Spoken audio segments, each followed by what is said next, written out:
Por favor, abra uma palavra de Deus no livro de Êxodo, enquanto nós continuamos nosso tempo de instrução nesse livro maravilhoso que tem como título Quem é o Senhor? Pelo menos é o título que nós temos encontrado, que tem costurado todo o livro. Responder quem é o Senhor, responder quem é esse Deus que se mostra a Moisés, a Israel e ao mundo. Em Êxodo capítulo 3, nós tivemos a oportunidade de ver o chamado do Senhor para Moisés. Ele vê a aflição do seu povo no final do capítulo 2, e no capítulo 3, ele encontra Moisés ali, enquanto ele estava trabalhando, cuidando das ovelhas do seu sogro, na terra de Midian. Lá o Senhor, do versículo 1 até o versículo 9, encontra, fala com ele, diz o que ele planeja fazer. Moisés escuta, mas aí do versículo 10 em diante, é a oportunidade que Moisés tem para se desculpar e encontrar justificativas para não ir. Desde a inabilidade, incapacidade, insignificância, solidão, falta de treino, falta de poder, até a falta de disponibilidade, todas essas justificativas ou desculpas são vencidas pelo próprio Deus.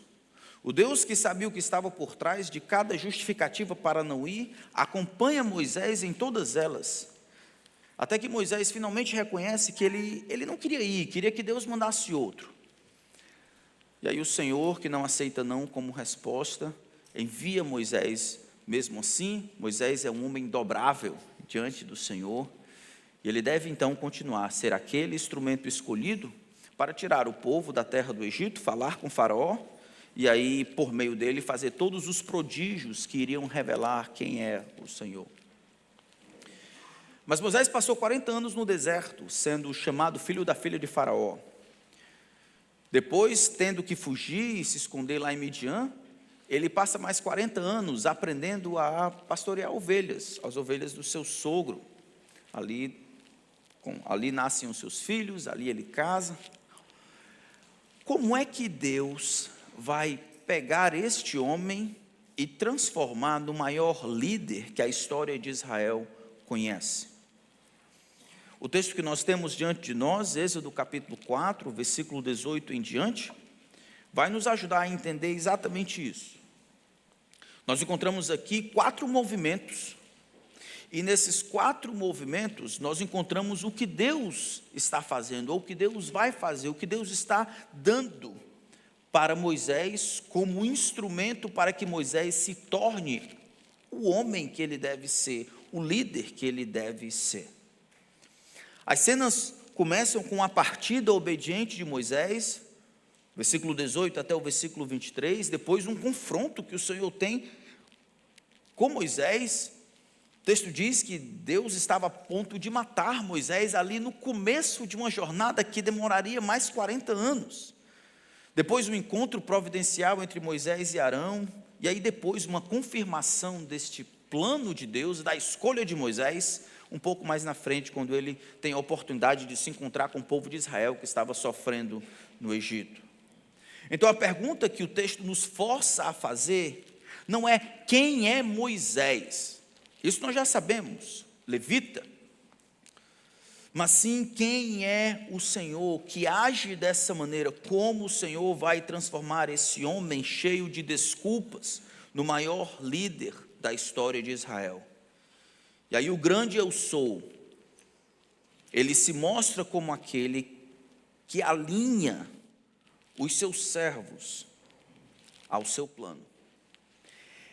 O grande eu sou não é um Deus que planeja simplesmente, mas dentro desse planejamento ele resolve trabalhar, articulando toda a realidade, inclusive aqueles que irão mediar, que irão dar curso a esse plano, que irão fazer com que a sua vontade aconteça, e ele alinha sua mente, seu coração, a história, as oportunidades, ele alinha os seus servos ao seu plano. Os planos do Senhor, por serem planos de um soberano Deus, que sabe o fim desde o começo, eles não são planos da categoria A, B, C. Deus tem um plano, e Ele tem um plano para Israel, que Ele tem dito para Abraão desde o início, e agora é o momento dele executar. Deus vai dar a terra que Ele havia prometido a Abraão e a sua descendência. Esse é o plano de Deus. Deus então amolda, alinha os seus servos ao seu plano. E se eu e você quisermos participar ativamente, não a despeito de nós, não a parte de nós, mas por nós, voluntariamente, do plano do Senhor, podemos aprender algumas lições desse texto aqui. Quem é o Senhor? É o Deus que alinha seus servos ao seu plano. Então vamos fazer a leitura de Êxodo capítulo 4, versículo 18 até o versículo 31. Diz assim a palavra do grande Deus. Moisés voltou para Jetro, seu sogro, e lhe disse: deixe-me voltar aos meus irmãos que estão no Egito para ver se ainda vivem. Jetro respondeu: vá em paz. O Senhor disse a Moisés em Midian: volte para o Egito, porque já morreram todos os que queriam matar você. Então Moisés tomou a mulher e os filhos, fez com que montassem num jumento e voltou para a terra do Egito. Moisés levava na mão o bordão de Deus. O Senhor disse a Moisés: quando você voltar ao Egito, trate de fazer diante de Faraó todos os milagres que pus em sua mão.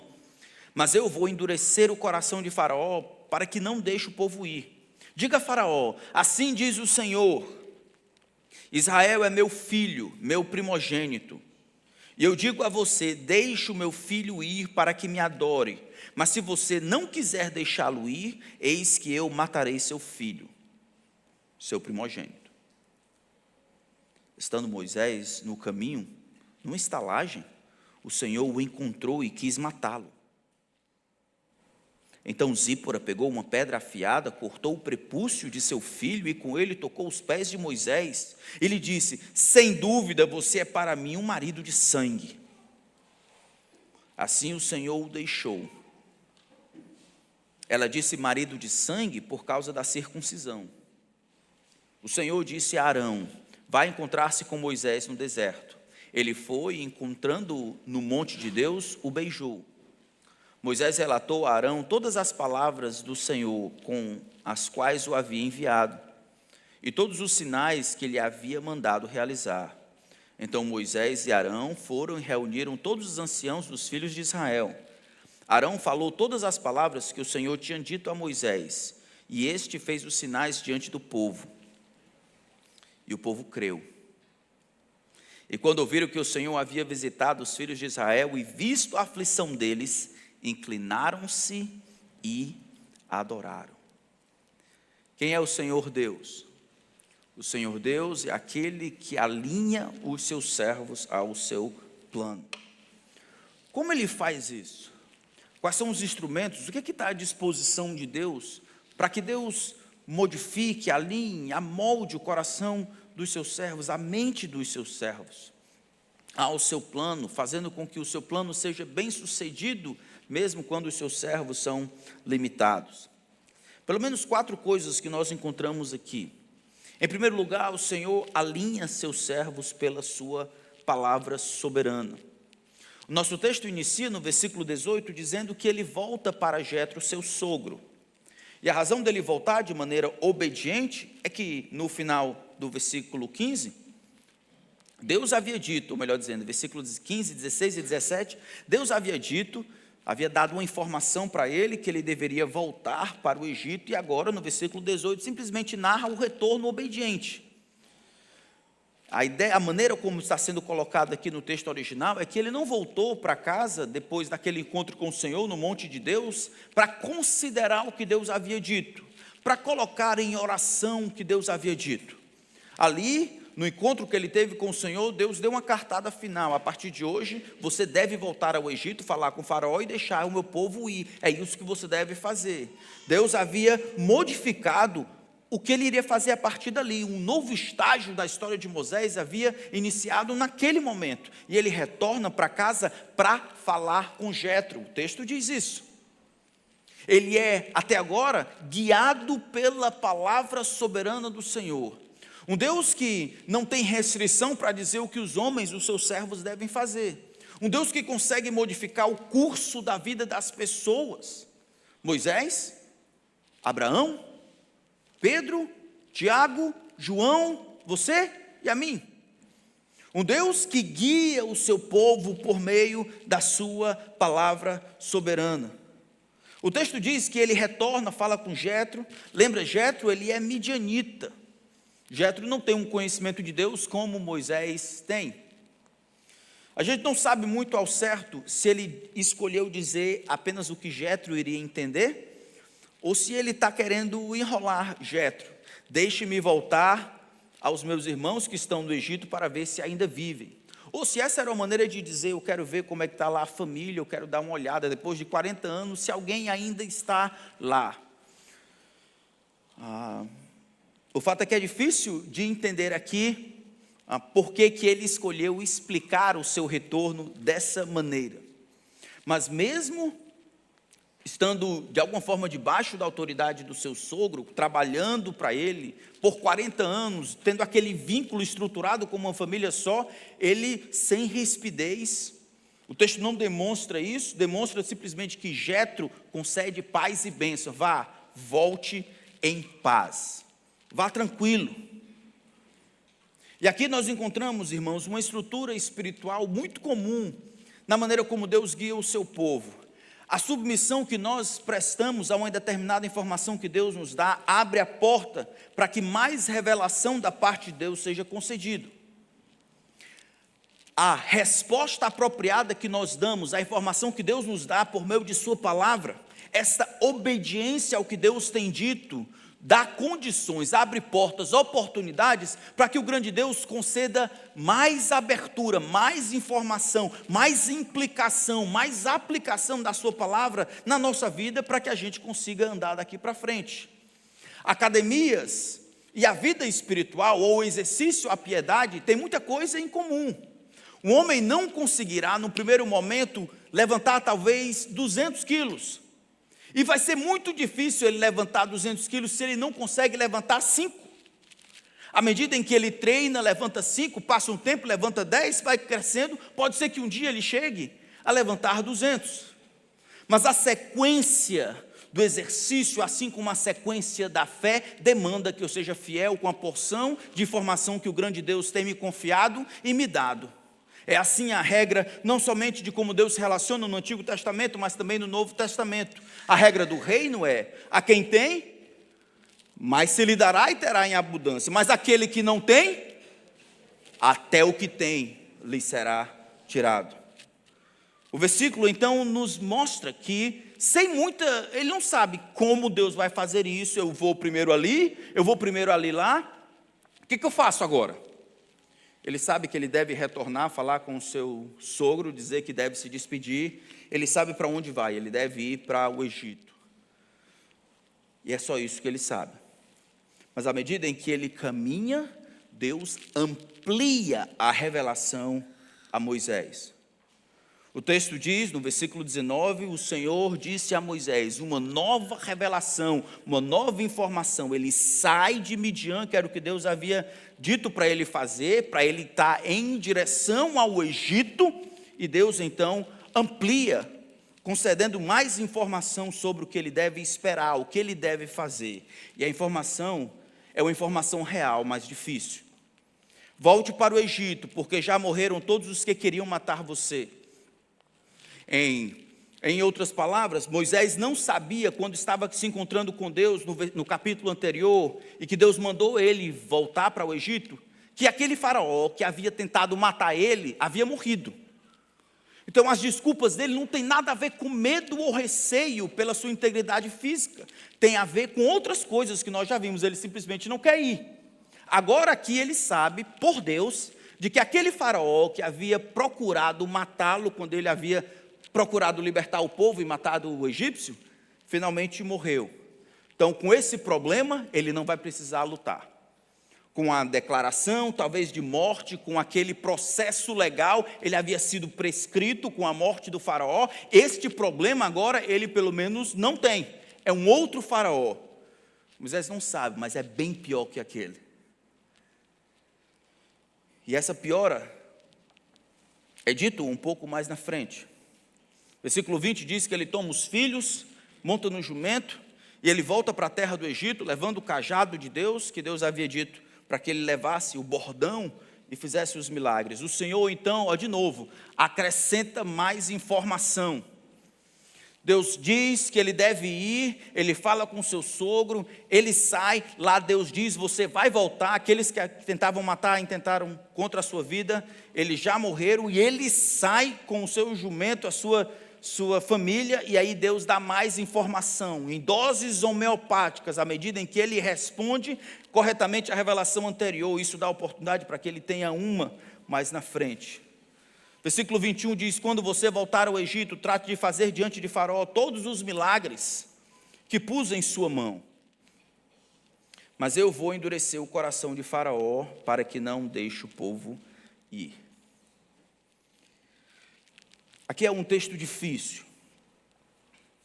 Deus, quando ele traz essa nova revelação, 3 coisas saltam desse texto. Em primeiro lugar, a soberania do grande Deus. Ele é soberano, não somente em dizer o plano, mas em prevenir ou dizer de antemão que este plano, embora sendo executado por um Deus soberano, não acontecerá sem oposição.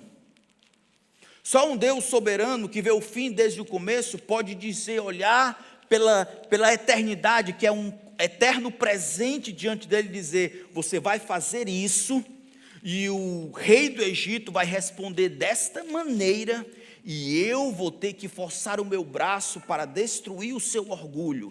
É assim que vai acontecer.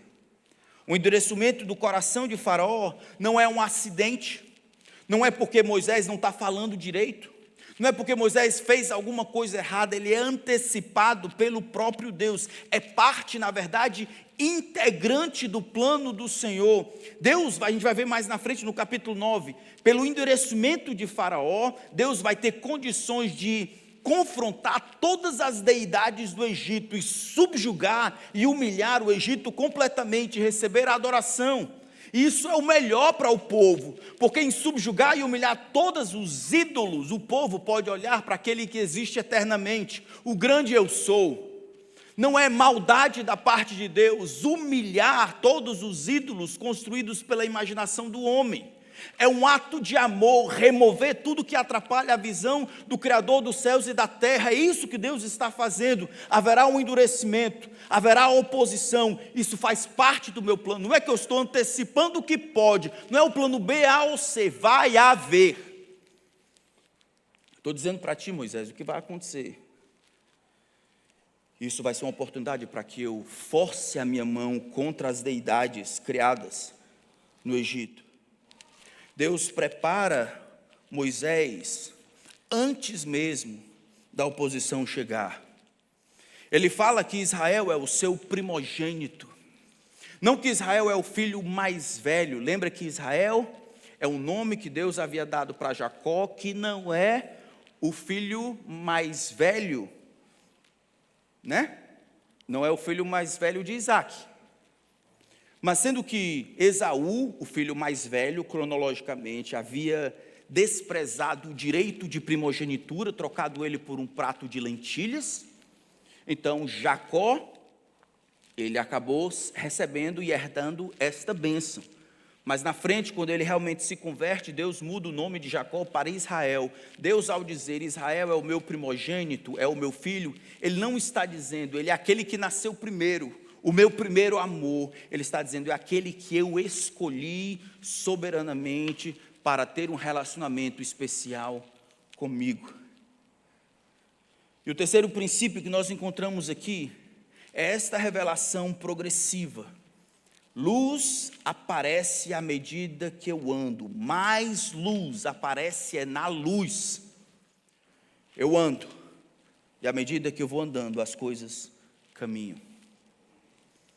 A gente precisa entender o que significa Deus vai endurecer o coração de Faraó. Que pode ser que alguns hoje tenham da parte de Deus o coração endurecido.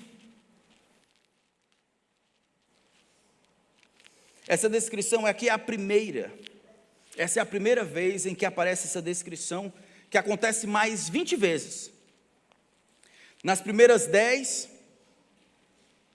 passagens, o próprio Faraó, ele é aquele que traz endurecimento ao seu próprio coração. Êxodo 7, 13, 14, 22, 8, 15, 19, 32, 9, 7, 34, 35, 13 e 15. Nas primeiras pragas, à medida em que Deus subjuga aquelas primeiras deidades, as primeiras 5, o texto descreve claramente que Faraó endurece o seu coração. Em outras palavras, ele vê o que está diante dos seus olhos e ele não quer se dobrar à revelação de Deus, ao que a revelação de Deus exige. Ele é obstinado e na sua implacabilidade, não sei se a palavra existe, é uma coisa ruim, mas no seu impávido para tentar vencer Deus, ele endurece o seu coração deveria ser esmagado em seu orgulho, se torna empedernido como pedra. Outras 10 vezes, o endurecimento do coração é atribuído a Deus, como aqui, 7, 3, 9, 12, 10, 1, 20, 27, 11, 10, 14, 4, 8 e 17. O endurecimento é tanto um ato do próprio Faraó, quanto uma obra do próprio Deus. É assim que Deus, em sua palavra, explica. Faraó, ele é o agente primário, seu coração endurecido não é que ele não possa ver, ele não quer ver. Mas depois, na 6ª praga, à medida em que ele começa a se dobrar, parece que ele ultrapassa o momento de retorno, assim como Esaú procurou em lágrimas o caminho do arrependimento e não pôde. E Deus afirma de fato que naquele momento ele endureceu o coração de Faraó, impedindo que aquele coração fosse vencido por qualquer ato de Deus da parte de Deus escolhe entregar aquele coração à consequência natural daquela escolha, que antes havia um período probatório em que o arrependimento estava acessível e era até esperado, porque como lemos, Deus não se agrada que o perverso morra, o deleite está em que ele retorne. À medida que o coração não se dobra à verdade de Deus, à medida em que ele não se dobra à resposta apropriada que Deus quer, o coração se torna cada vez mais endurecido. E aí Deus resolve abrir mão daquilo que poderia subjugar o coração dele, a sua própria vontade. É como se Deus dissesse: no processo será assim, eu estarei ali, eu estarei me mostrando, e toda a rejeição que ele dá aos meus sinais e aos meus milagres e aos meus prodígios, tudo isso será observado por mim, e haverá um momento em que eu respeitarei, de uma vez por todas, o desejo dele. Você não me quer, tudo bem, eu respeito você, eu vou lhe dar exatamente o que você deseja. Guardadas as devidas proporções, é como alguns pais, algumas vezes, faz com seus filhos. Então, você não quer comer? É mesmo. Ah, é? Ah, então você quer ficar triste, você quer chorar mesmo. Papai ajuda você. Ah, então você realmente quer fazer isso? É sério? Então eu vou deixar você fazer. Então Deus faz isso. A Escritura então afirma as duas coisas com igual força. Sim, Deus endurece o coração de Faraó. E o próprio Faraó endurece o seu próprio coração. E aí você aqui hoje, ouvindo a palavra de Deus, se você não se dobra a esta verdade, o seu coração é endurecido. Se você deseja ainda viver como se nada estivesse acontecendo, saltitante, pululando nesse mundo, como se no final fosse tudo dar certo, ignorando que você como pecador precisa se dobrar ao senhorio de Cristo, confessando os seus pecados, implorando por misericórdia, no secreto, que Deus que conhece o seu coração sabe o que você ama, sabe os ídolos que você tem construído, mas você cochicha consigo mesmo: ele não vai ver, ele não vai ver, ele não vai ver. Deus pode lhe dar o que de longe é o pior de todos os castigos: Deus respeitar a sua vontade e dar a você o que você quer. Quer viver longe de Deus? O inferno é o lugar mais distante de toda a realidade. E é isso que acontece. Deus dando o que o homem tanto solicitou. No início, o faraó resiste por si mesmo, mas chega um momento em que Deus confirma essa resistência. E as duas coisas caminham juntas. O faraó não é um coitado. O faraó, ele é responsável pelas suas escolhas. Mas o grande Deus não é um subalterno. Ele é um soberano último, até sobre o coração dos homens. É por isso que os homens podem ser responsabilizados, porque eles mesmos são responsáveis. Haveria oposição para executar o plano. Mas qual era a responsabilidade de Moisés no meio de tudo isso? O que o pobre do Moisés tinha que fazer? Ele não precisava colocar dentro do seu plano de ação um fator que pudesse dar conta do resultado.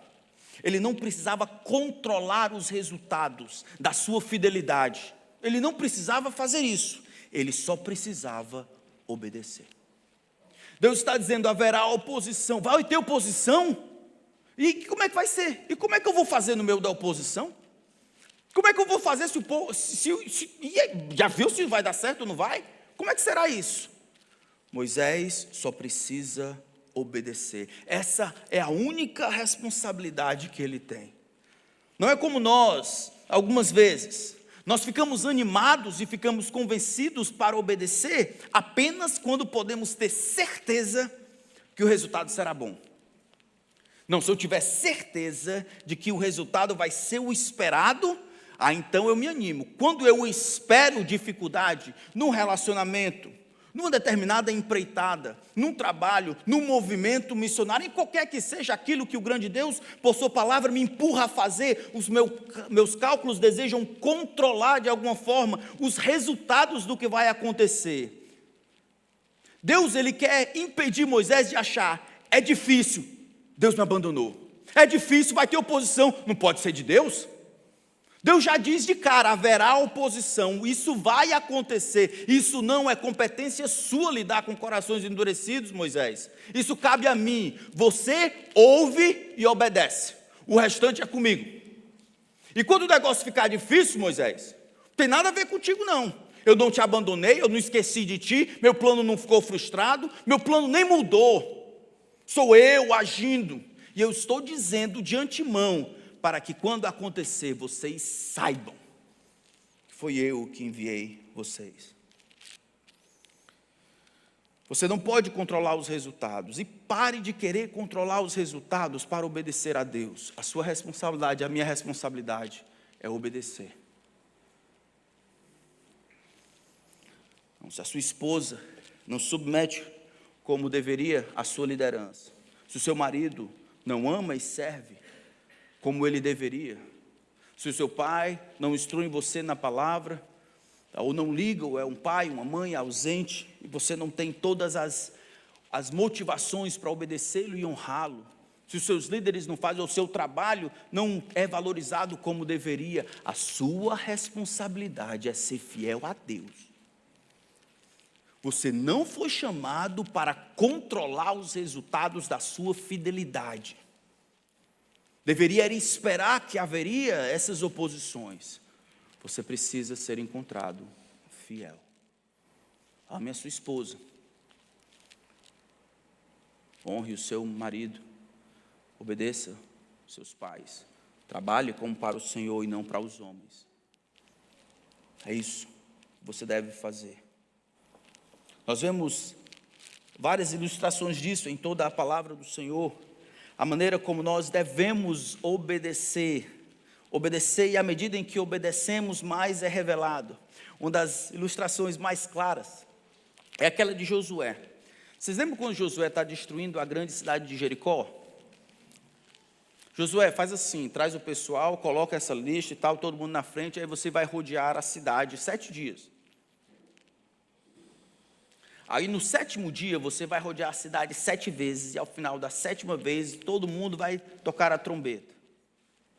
E você vai ver o que Deus vai fazer. Eu fico imaginando os 7 dias. Primeiro dia, o que foi que Deus mandou? Arrodear a cidade. Arrodear a cidade só isso que ele falou? Para arrodear a cidade. Não, talvez ele quer ver uma entrada, quer que a gente descubra uma entrada, um caminho secreto, um alçapão, alguma entrada diferente para a gente escariar a terra. Beleza, primeiro dia. E eu queria ver se o dia, não, vai fazer mais uma vez, talvez a gente não entendeu ainda, a gente não encontrou, vai fazer de novo. Segunda, terceira, quarta, quinta. O que Deus não diz, só fazer isso aí. Isso, e à medida em que ele vai fazendo, mais informação vai sendo dada. Obedecer ao que foi revelado, de novo, irmãos, é a porta para o que ainda não foi revelado. Ou lembra o pobre de Pedro, depois de passar a madrugada inteira pescando sem apanhar absolutamente nada. O Senhor se aproxima, olha, lança a rede ali, Senhor, eu sou pescador, tento trabalhar a noite inteira, nada apanhando, mas pela tua palavra lançarei as redes. E essa submissão à ordem do Senhor, sem entender, na verdade ele descria, não era somente lógico, mas e ele se dobra aquilo, e é exatamente depois daí que ele percebe que estava diante dele um ser que não era simplesmente homem, era também Deus. Existe alguma palavra clara de Deus que ele tem dito para você, e você tem condicionado por não ter toda a informação e o plano? Ou que você tem esperado ter as informações porque você quer controlar toda a realidade para conseguir obedecer? Se for isso, você não está tratando Deus como Deus, você precisa ser convencido para obedecer. Se coloque no seu lugar, Ele manda, eu e você obedecemos. Era assim que Ele deveria fazer.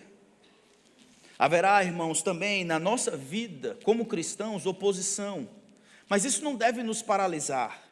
O pecado de lá para cá, a incompreensão de lá para cá, o não desfrute de uma harmonia de lá para cá não deve nos paralisar. A ausência de reconhecimento de lá para cá não deve nos paralisar. Nós continuamos fazendo as coisas por causa de Deus. E a dificuldade, a aflição, e a oposição, e a perseguição não significa nem por um momento que o grande Deus nos abandonou, ou que Ele está à deriva, ou que Ele pestanejou. Às vezes a oposição significa exatamente o contrário. Se eu e você vamos obedecer quando Deus nos falou para fazer o que tem que fazer. Quando Deus chama alguém, Ele não poupa essa pessoa da adversidade. Na verdade, Ele prepara para ela com a sua bendita palavra. Sofrimento é previsto não como um sinal de abandono, mas como um sinal de intimidade dentro do plano do Senhor. Então, Deus utiliza a sua palavra poderosa e soberana para alinhar o seu servo ao seu plano. Faça isso, espere isso, haja dessa maneira, faça isso, antecipe isso e lide com isso dessa maneira. Entender então a vontade de Deus, entender a verdade de Deus, conhecer a palavra de Deus, vai nos ajudar nas dificuldades.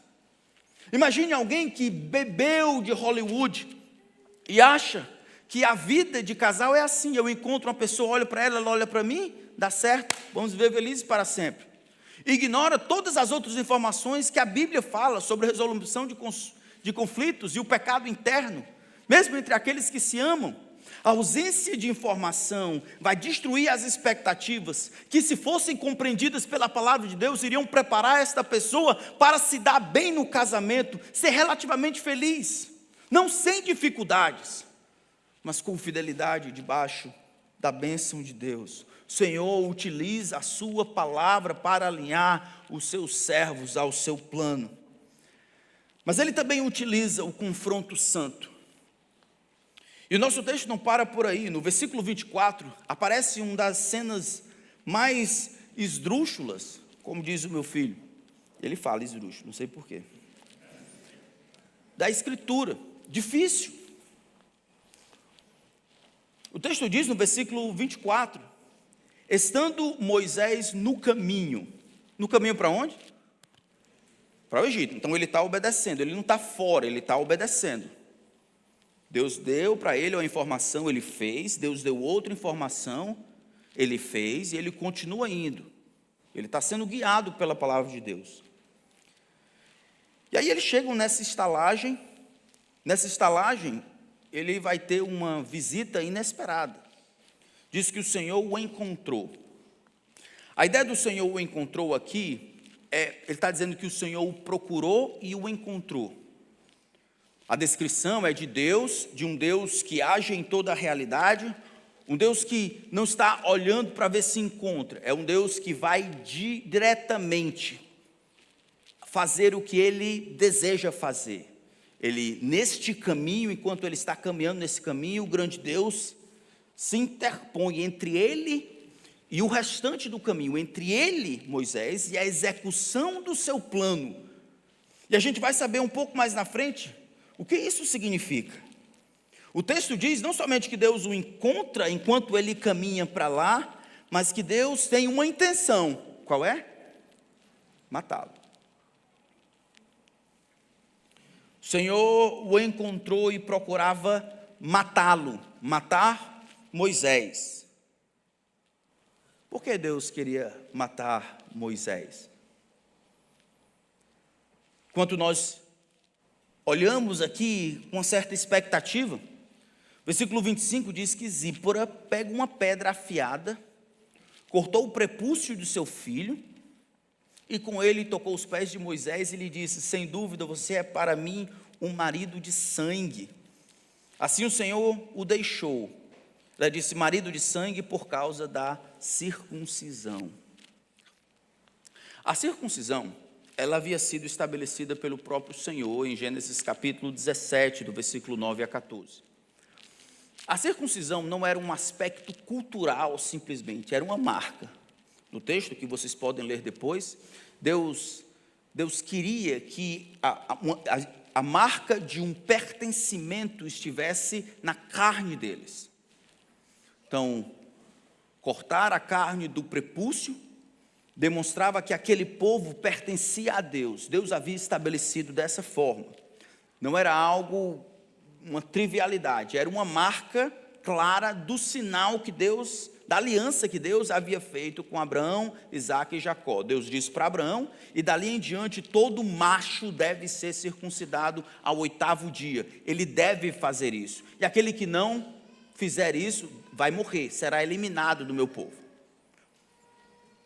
A gente não sabe que criança é essa aqui. A gente não sabe se é o primeiro filho, Gerson, ou se é Eliezer, essa criança que é circuncidada. E a gente não sabe a idade deles até aqui.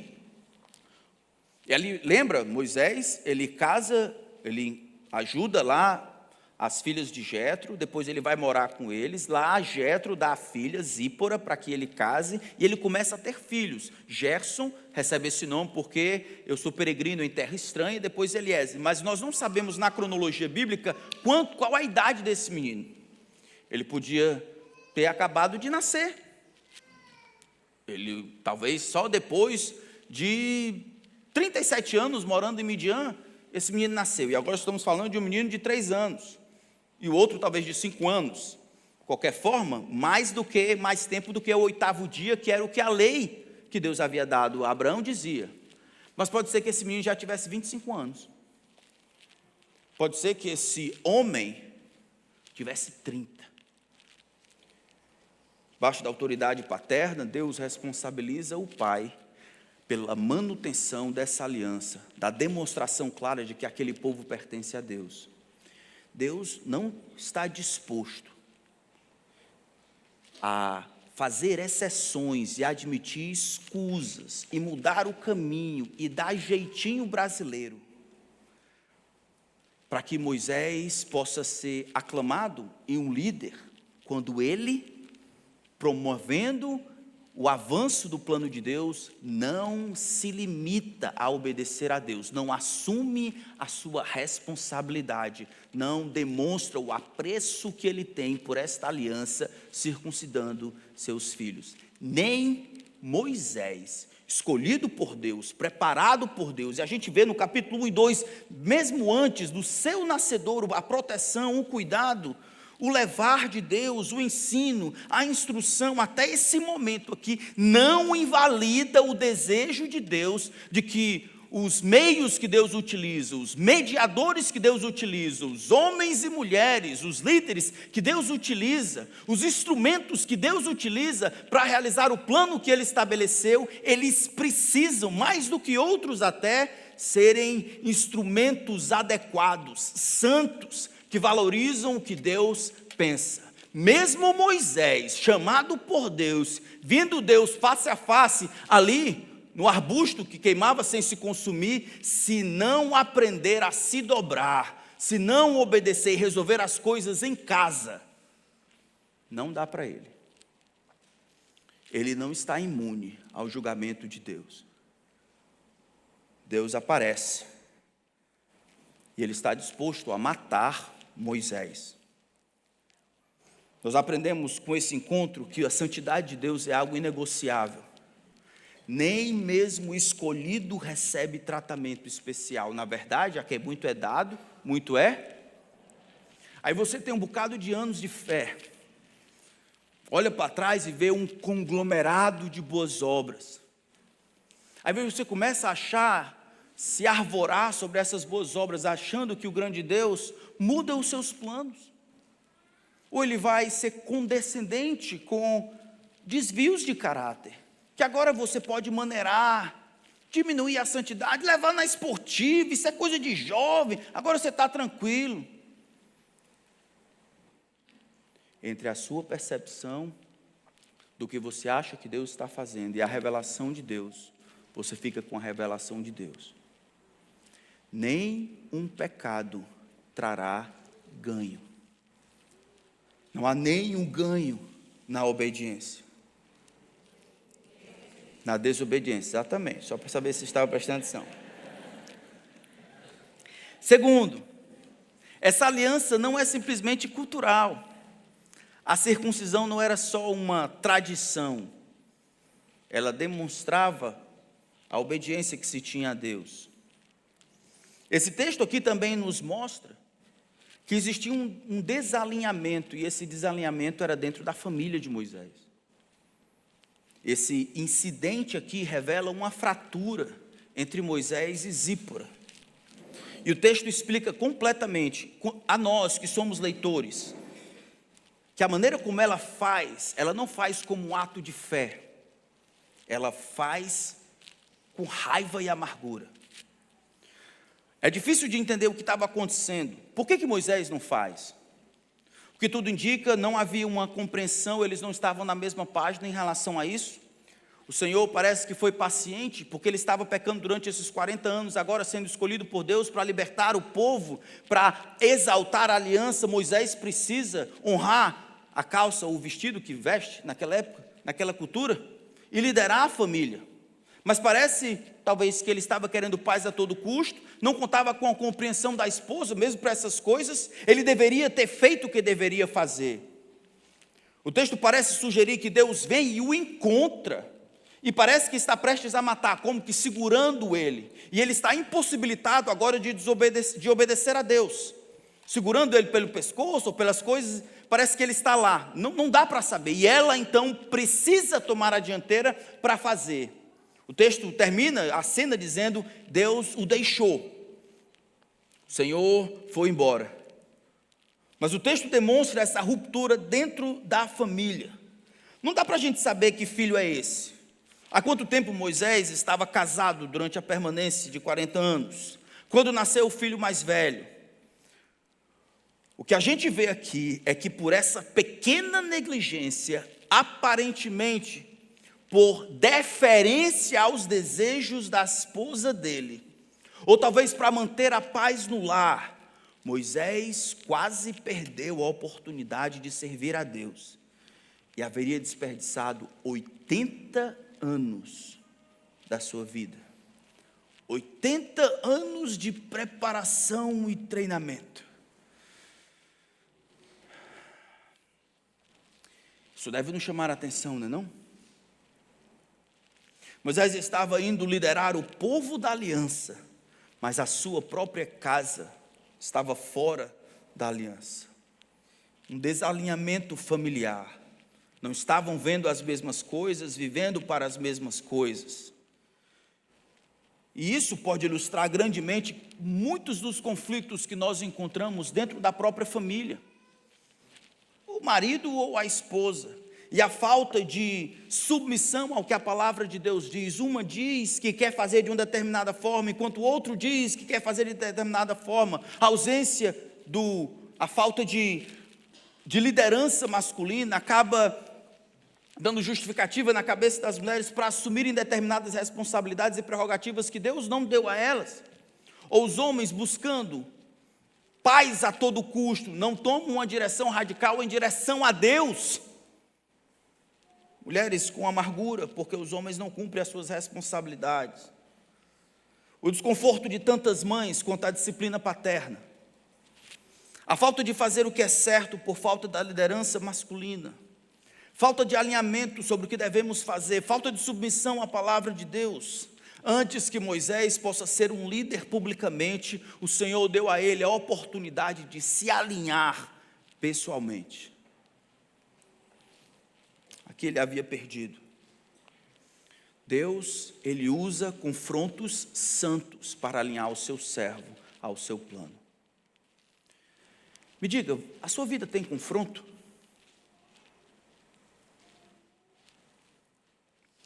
Eu não sei o que é que você pensa a respeito de crescimento espiritual. Mas se a ideia que você tem de crescimento espiritual é vir para a escola dominical e aprender uma palavra nova, triconomismo, que ótimo, eu sei a diferença agora, triconomia e trigonometria, isso é ótimo, cresci, estou mais perto de Jesus.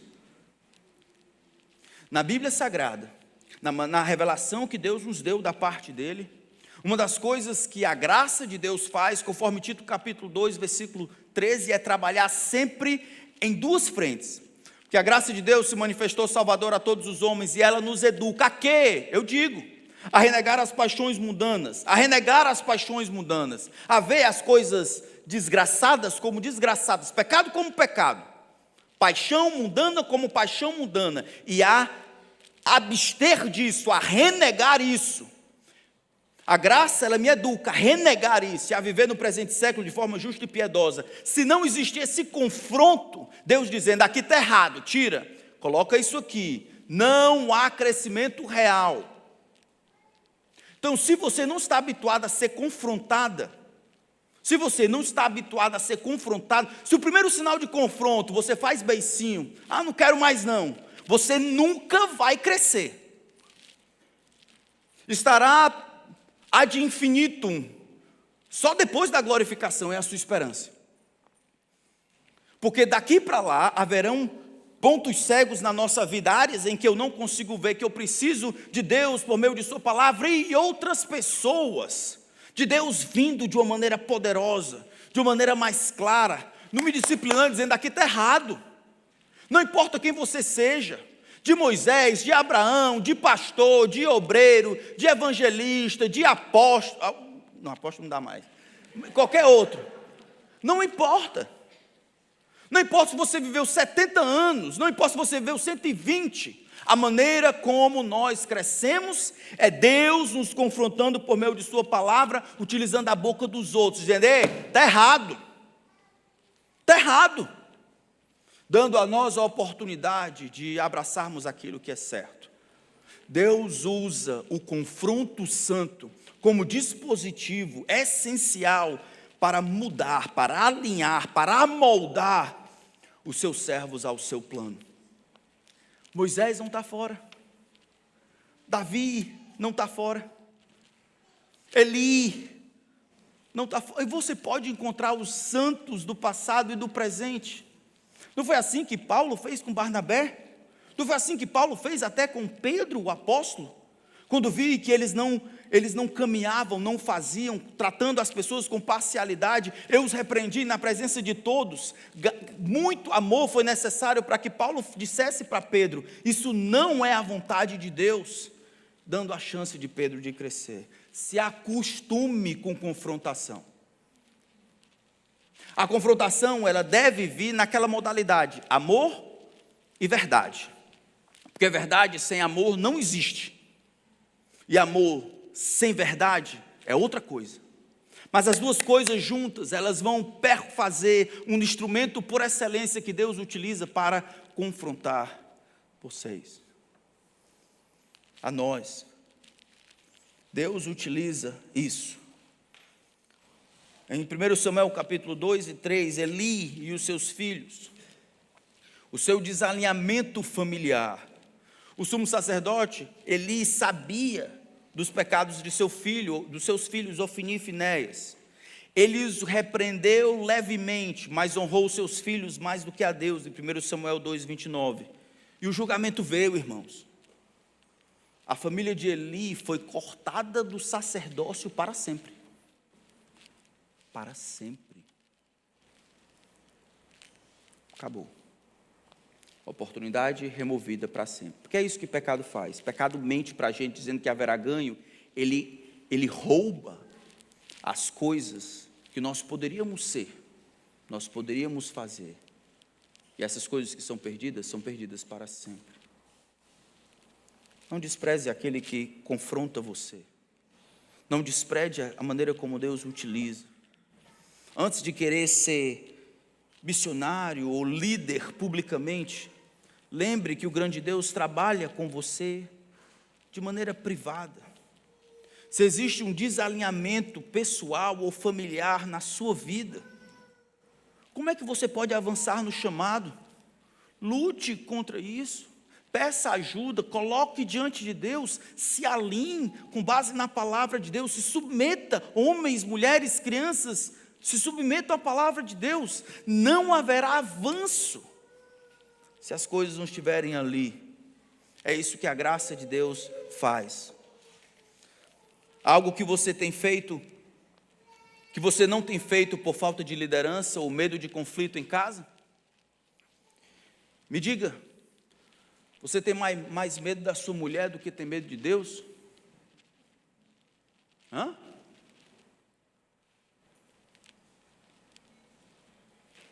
A paz se transformou em um ídolo para os homens. E eu estou aqui para chamar você ao arrependimento. Para não ser um homem que lidera a sua casa de uma maneira ambivalente, de uma maneira contrária ao que Deus tem dito. O desconforto de obedecer a Deus dentro de sua casa precede o ministério fora de casa. Me diga, irmã, quando o seu marido deseja fazer algo que é a vontade de Deus, quando ele abre a Escritura, não tinha Escritura naquela época, mas Moisés poderia ter dito, o Deus, que ele relembra, o Deus de Abraão, Isaque e Jacó, ele colocou essa lei entre nós, que nós deveríamos circuncidar os nossos filhos. Quando o seu marido diz isso para você, você se dobra? Ou você peita a autoridade que Deus tem concedido ele para construir, para liderar, para servir? Você é como Zípora, que pode até fazer as coisas, mas não como um ato de fé, mas como um ato de amargura. O desalinhamento entre Moisés e Zípora sobre a circuncisão do filho poderia ter custado a vida de Moisés. E pode custar, como qualquer desobediência constante, desatenta, pode custar a oportunidade de servir a Deus, de fazer o que Deus manda, de ser útil naquilo que Deus quer.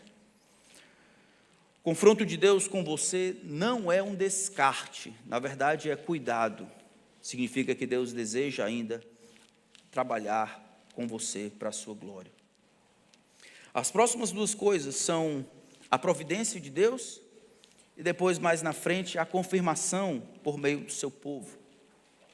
Apenas passando aqui, a providência de Deus faz com que, há um tempo em que Deus está trabalhando com Moisés, Ele também está trabalhando com Arão. Versículo 27 diz que o Senhor disse a Arão. Então Arão está no Egito, Moisés está ali em Midian, Deus fala, anuncia que Arão vai chegar e vai conversar com ele, mas ao mesmo tempo que Deus está trabalhando aqui, Deus está trabalhando também no coração de Arão. E os dois então se encontram. Deus, em sua providência, trabalha e organiza as diversas coisas para que as coisas, conforme o seu plano, se aconteçam. Deus dá por meio de Arão o que Moisés tem falta. Ele estava sozinho, agora não está mais. E é assim que a providência tantas vezes trabalha.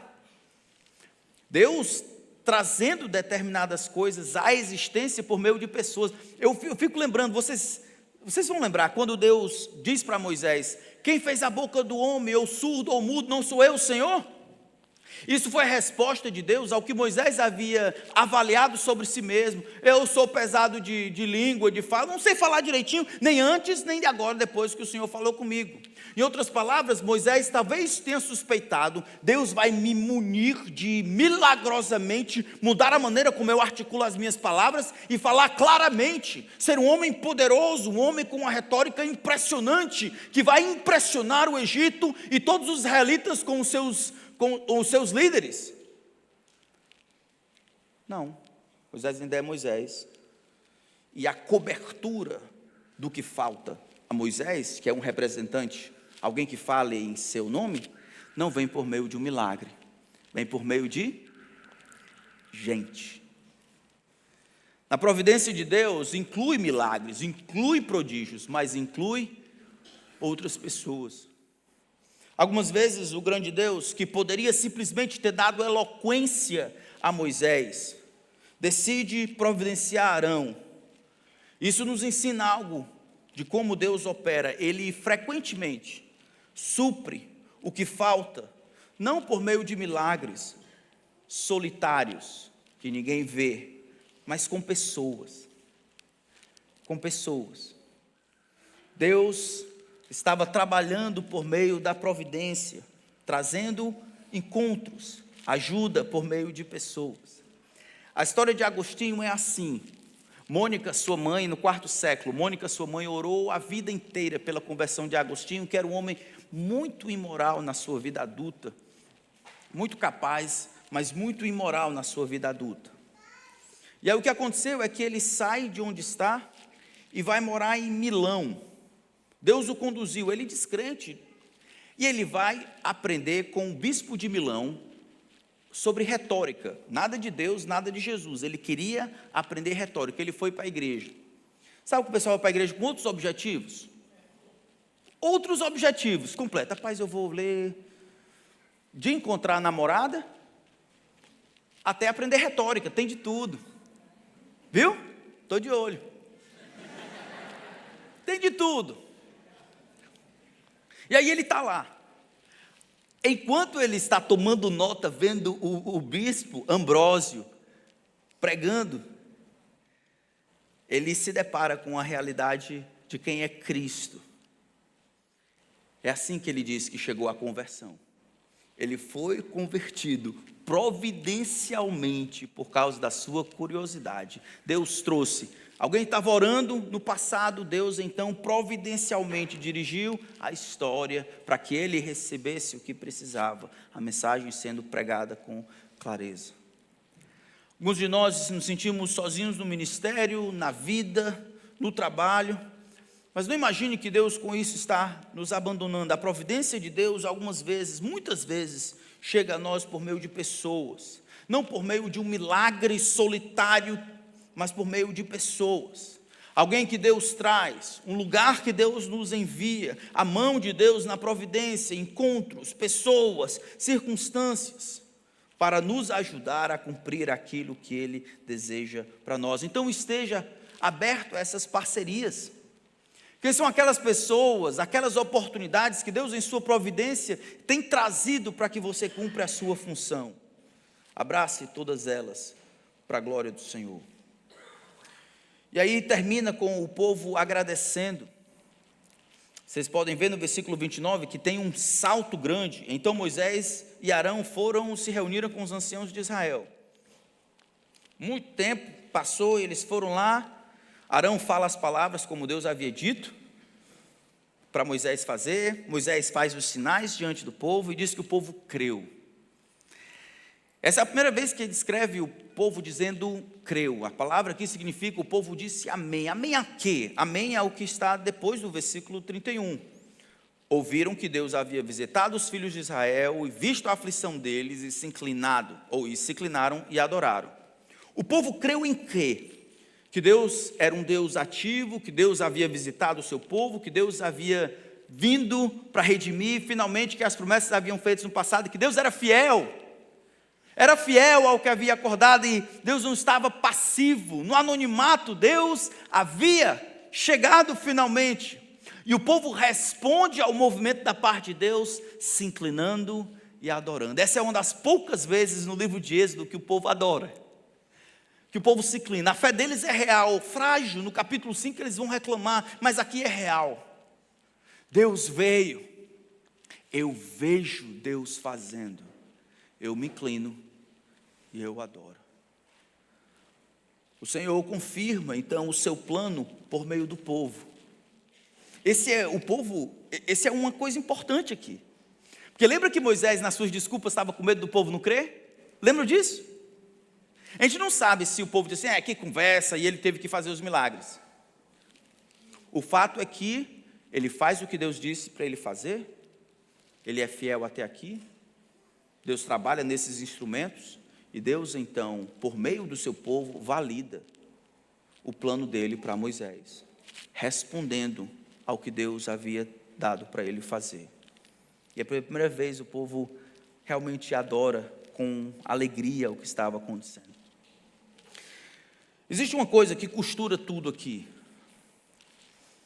O que costura tudo nessa passagem é que o grande eu sou, de fato, ele alinha mente, coração, o caminho e o povo, por meio de sua fala poderosa, por meio do seu confronto, por meio da sua providência e por meio da unidade do povo. O povo escuta, os anciãos ouvem, o povo crê. O grande eu sou alinha mente e coração, por meio desses instrumentos, a sua palavra soberana, seu confronto santo, sua providência fiel e a comunhão do seu povo. Deus não somente chama os seus servos, ele alinha os seus servos ao plano que ele traçou.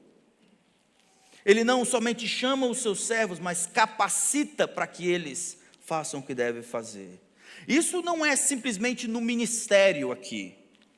Se Deus lhe trouxe uma esposa ou marido, ele chamou você a ser um marido e a ser uma esposa. E dentre as muitas vocações que você pode ter, essa, estando casada, é uma delas. Então ele vai ajudá-lo, marido, a amar a sua esposa de uma maneira que agrada a Deus, a servi-la, direcioná-la. Da mesma forma, você, esposa, ele vai ajudar você a se submeter à liderança do seu marido. Se ele prometeu que vai estar conosco, ele vai estar, independente do que aconteça. O Deus que alinha seus servos é o mesmo Deus que completa aquilo que começa. Nós não temos ainda toda essa teologia em Êxodo, mas mais na frente, em Salmo 138, versículo 8, diz o salmista: o que a mim me concerne, o que Deus pensa sobre mim, o que Deus planeja sobre mim, o Senhor levará a bom termo. O que concerne a mim, o Senhor levará a bom termo. E essa é uma verdade magnífica que fez com que o povo adorasse. Deus havia prometido 400 anos, ele agora cumpriu. Eu me prostro e adoro. Deus tem prometido para nós a mesma forma, que vai estar conosco todos os dias, que ele vai terminar a obra que ele começou. Filipenses 1,6, começou a boa obra em nós, vai completá-la, de que o nosso tesouro está guardado naquele dia, que nós sabemos em quem temos crido, estamos certos que ele é poderoso para guardar o nosso tesouro até aquele dia. Nosso tesouro é inacessível, nosso tesouro não pode ser roubado, ele não é prejudicado, não é maculado, não é sancionado pelas nossas virtudes, ele é guardado pela virtude de Deus. Ninguém nem nada pode remover as coisas que Deus tem planejado para aqueles que o amam. O Deus que alinha os seus servos é este mesmo Deus que completa aquilo que começa. É o Deus que trabalha em todas as coisas para o nosso bem. Deus alinhou Moisés pela sua palavra, ele confrontou Moisés na sua santidade, providenciou para Moisés no caminho, confirmou sua obra diante do povo. Porque Deus não somente ajusta seu plano para os seus servos, Ele ajusta seus servos ao seu plano. Deixe Deus ajustar você. Não é o plano de Deus que precisa de ajuste para você. É você que precisa se ajustar. E enquanto você não entender isso, você vai estar dando um murro em ponta de faca. Só vai lhe trazer dor. Vamos orar. Senhor, eu queria te pedir que nos ajudasse. Nos ajudasse porque a gente não gosta muito de ouvir essas coisas. Nosso coração tem uma dificuldade. Então peço que nos ajude. Me ajude, ajude os meus irmãos e irmãs a nos submetermos à Tua palavra. E aqueles que estão entre nós, não aqueles que ainda são descrentes, mas os crentes aqui, meu povo, aqueles que de maneira voluntária, dissoluta, leviana, têm permanecido na prática do pecado, prova o teu amor para com eles, encontra-os, trata-os com misericórdia, mas chama a atenção deles para que eles se dobrem ao Senhor. Não permita que eles vivam impedidos por si mesmos a serem úteis a Ti. Não permita, Senhor, que eles vivam como se não tivessem Pai. Eles vivam como se a culpa fosse sempre dos outros e da situação. Que eles não culpem Zípora ou outros, mas que obedeçam aquilo que o Senhor tem dito em Tua palavra. Que o Senhor governe o coração do Teu povo por meio da Tua bendita palavra. Dá graça a eles, Senhor. Eu sei que alguns lutam. Dá graça a eles, Senhor. Que eles não desistam, que eles lembram de Jesus. E que eles se beneficiem da Tua providência, trazendo outras pessoas para ajudá-los. Arão, um filho, um irmão, um amigo, um pastor. Que eles vejam a providência do Senhor nutrindo e dando para eles o que eles precisam para glorificarem a Ti. Não para substituir a dependência que eles têm do Senhor, mas para demonstrar que o Senhor é o Deus que cuida e que provê nas nossas necessidades. Santifica o Teu povo, Senhor. Em nome de Jesus. Amém.